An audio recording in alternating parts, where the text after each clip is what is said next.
Dans la cour, je marchais seul, le regard sous la flotte, le cœur déjà fissuré comme une vide qu'on frotte. Il riait de mes fringues, de ma voix, de mes notes. Chaque vanne était une lame qui me coupait les côtes. Le prof voyait tous mes préférés, regardez l'heure. Moi je cachais mes blessures derrière des airs rêveurs.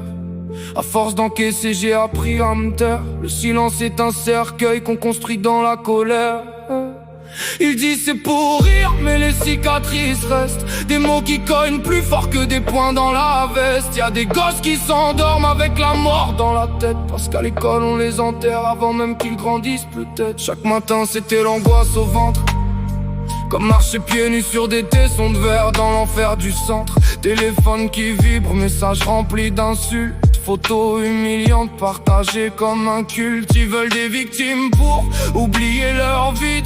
Ils frappent sur les faibles pour se sentir moins livides. Mais derrière les sourires y'a des âmes qui chavirent. Des gamins qui rêvent juste de réussir à dormir. J'ai vu des bras couverts de traces et de brûlures, des regards éteints derrière des fausses armures. Des mômes de 15 ans déjà morts à l'intérieur, qui demandent de l'aide mais qu'on traite de menteurs. Le harcèlement, c'est pas une mode ni une phase. Ça poisonne lent qui détruit tout sur son passage.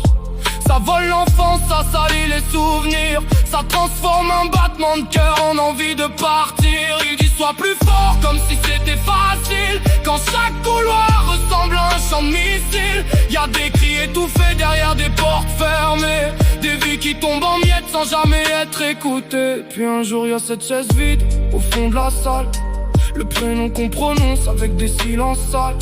Les mêmes qui rient et postent des cœurs sur internet, comme si quelques émojis effaçaient la tempête. Mais la mer pleure encore devant la chambre intacte. Les dessins sur le mur, les cahiers, les impacts. Elle relit les messages en cherchant une réponse, pendant que le monde continue sa danse. On parle de statistiques, de campagnes, de numéros, mais y a des gamins qui sont dans des gouffres trop gros. Ils veulent juste une main, un regard sincère, quelqu'un qui leur dise qu'ils méritent la lumière. Parce qu'un mot peut tuer comme il peut sauver, un regard peut détruire ou aider à respirer. Et ceux qui portent la haine comme une couronne savent pas qu'ils fabriquent des nuits sans aurore. J'écris pour les absents, les oubliés, les invisibles, ceux qui sourient en classe mais qui saignent dans leur bible. Pour les pères qui culpabilisent de n'avoir rien vu, pour les mères qui répètent si j'avais su. J'écris pour les victimes qui pensaient de trop, pour celles et ceux qui pleurent en silence sous leur manteau. T'écoutes pas leurs mensonges quand ils disent que t'es rien. Même dans la nuit la plus noire y'a toujours un matin. Le harcèlement laisse des tombes dans les mémoires, des enfants qui voulaient juste une place dans l'histoire. Alors ouvre les yeux quand quelqu'un chute en silence, parce qu'un cœur qu'on protège peut survivre à la violence. Dans les toilettes du bahut, certains cachent leurs larmes. Le ventre noué si fort qu'il tremble quand ça sonne l'alarme. Y'a ceux qui changent de route pour éviter les regards, ceux qui baissent la tête comme des prisonniers derrière des barreaux noirs. On leur vole leur prénom pour leur donner des surnoms sales. On filme leur douleur comme un spectacle banal, et les réseaux deviennent des tribunaux sans juge, où la haine applaudit pendant que la victime bouge. Le soir devant le miroir, ils demandent pardon, comme si c'était leur faute d'être nés différents.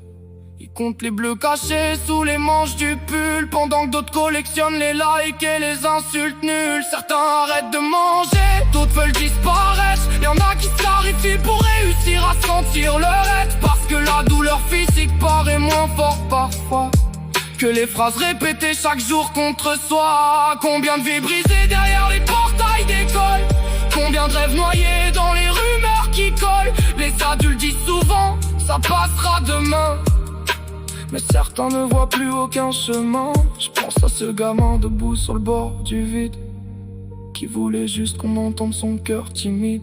À cette fille insultée parce qu'elle était trop ronde, comme si la cruauté devenait normale dans ce monde. Les bourreaux grandissent avec des poings dans la tête, ils reproduisent la violence qu'ils portent en cachette. Mais comprendre la douleur n'efface pas les dégâts.